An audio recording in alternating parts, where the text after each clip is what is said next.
Good morning friend, সবাই কেমন আছো? এখন ঘড়িতে বাজে 7টা আর আমি তোমাদের জন্য আজকে একটা নিয়ে এসেছি রান্নার ভিডিও। এটা কিন্তু আমার খুবই পছন্দের একটা তরকারি, যেটা আমার খেতে খুবই ভালো লাগে নিরামিষ রান্নাবান্নার মধ্যে। চাই না তোমাদের কেমন লাগে। তো দেখো, আমি এখন গোটা গোটা পটলগুলোকে ছাড়িয়ে নিচ্ছি। গোটা পটল ছাড়ানোর পরে দেখতে আর বড় সাইজের পটল দেখতে কিন্তু আমার খুবই ভালো লাগে। চাই না কেন, খাওয়ার থেকে বেশি পটল দেখতে, কিনতে, কাটতে আর রান্না করতে বেশি ভালো লাগে। তো এই রেসিপিটা আমার খুবই ফেভারিট। প্রথমে আমি দিয়ে দিলাম তেল, তারপর দিয়ে দিলাম 5 ফোড়ন আর দিয়ে দিয়েছিলাম কাঁচা লঙ্কা।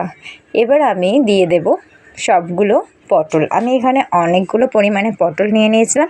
পটলগুলো বাড়িতে অনেক দিন ধরেই পড়েছিল, তারপর আজ মনে হলো যে এবার চলো কিছু রান্না করা যাক, না হলে এবার পটলগুলো খারাপ হয়েই যাবে। তো এরকমই হয়, সবজি আনলে খুব একটা সবজি কেউই খেতে চায় না, কিন্তু আমি জোর করে করে সবাইকে খাওয়াই। একটা টাইমে আমার মা আমাকে সবজি জোর করে খাওয়াতো, আর এখন আমি বাবা ছেলে দুজনকেই সবজি জোর করে খাওয়ানোর চেষ্টা করি। তারপরেও কেউ খেতে চায় না। নিজের ছেলেকে তো পারিও না, কাউকেই পারি না জোর করে খাওয়াতে, বাট রান্নাটা করে নিই। অগত্যাই কখনো কখনো ওরা অল্প খেয়ে নেয়, না হলে আমাকেই পুরো সবজিটা শেষ করতে হয়। যাই হোক, দেখো আমি কিন্তু পটলগুলোকে ব্রাউন করে করে ভেজে নেব। এই পর্যায়ে অনেকটা ব্রাউন হয়ে এসেছে পটলগুলো। দেখছো, ভালো করে পটলটা যদি ভাজা না হয় তাহলে